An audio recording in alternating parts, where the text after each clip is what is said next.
રોજ ત્યાં પ્રવાસીઓ જાય છે અને એમને જે સમજૂતી ત્યાં જે ધોળાવીરામાં ગયા પછી આ શું છે એ લોકોને ખબર ન પડે તો સમજાવે કોણ?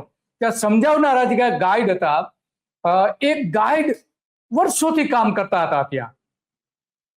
એ જે લોકોને સમજાવતા હતા એમને રાતોરાત છૂટા કરી દેવાયા.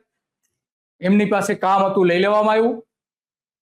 અને એ બધી આપણે વાત કરવી છે. વાત એટલા માટે કરવી છે કે આપણે જાણીએ છીએ લગભગ 35 જેટલા ત્યાં ગાઈડ હતા અને સરકારના એક પરિપત્રથી આ ધોળાવીરાના તમામ ગાઈડને બેરોજગાર બનાવી રહ્યા છે. ધોળાવીરા વર્લ્ડ હેરિટેજ સાઇટ છે, હમણાં જ આપણે એનું બિરુદ મળ્યું છે અને વિશ્વભરના પ્રવાસીઓ ત્યાં આવે છે. અને આ પ્રવાસીઓ રોજના લગભગ 5000ની આસપાસ આવે છે.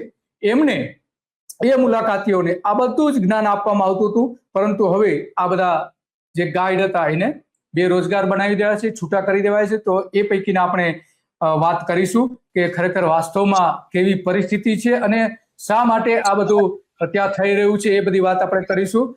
ચમનભાઈ મકવાણા, તમારું સ્વાગત છે તો ગુજરાત રિપોર્ટમાં.